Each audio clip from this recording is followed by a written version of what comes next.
Okay, Hinebra at saka SMB, no, Game 3 ng PBA All Filipino Cup Semis. Well, isa lang sa mas pwede natin sabihin dito, team cone adjusted, no.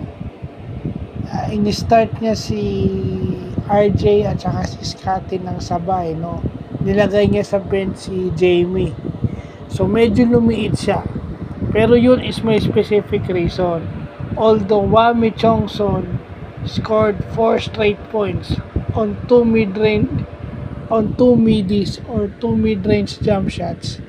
Dalawang beses yun na nakascore si Wami ng mid-range jump shot. Pero ang specific kung kaya mo pinasok si RJ, it's to attack or exploit yung kahinaan sa depensa ni Wami Chongson.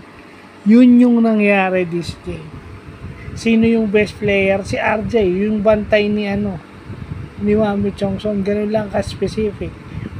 Kasi kung ilalagay mo nga naman si Jamie Malonzo sa bench, meron ka pang scoring off the bench. And Japet is nag-ingat na sa foul. Siguro gumanda na yung depensa ng Hinebra, no? Kasi yung unang basket ng Hinebra, Stephen Holt hit sa 3, no? Isa pa yan sa hinahanapan natin ng consistency at si Stephen Holt, kaya nga kinuha ng Hinebra yan, it's para sa ganyan, no? Mag-provide ng offense, no? Si Stephen Holt yung nilagay sa small forward position, no, si RJ Abarrietos at saka si Scotty yung sa backcourt, no.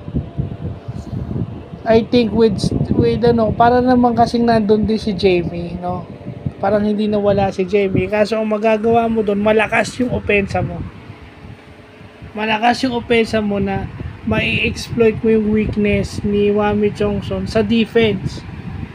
Kasi ganun din naman no. Aatakihin mo rin naman si RJ sa defense. Yung one-on-one defense niya, i-exploit mo yun. Kung sino yung teammate ni Wami na pwedeng mag-switch. Pag nagka-switch yun ang mapupunta kay RJ, which is hindi nangyari. No?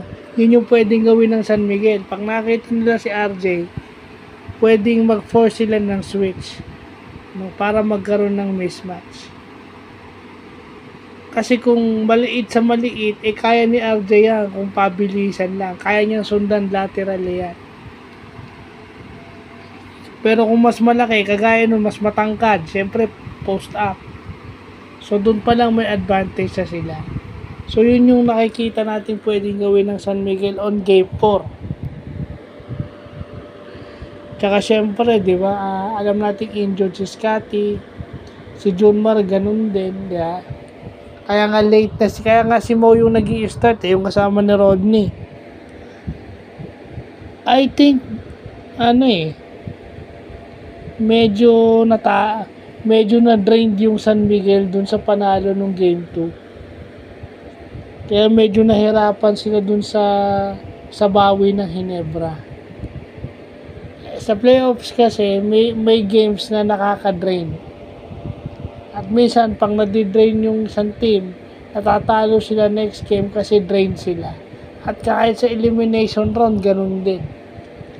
Pag very exhausting yung game, emotionally high yung previous game, kadalasan nahihirapang bumawi yung player.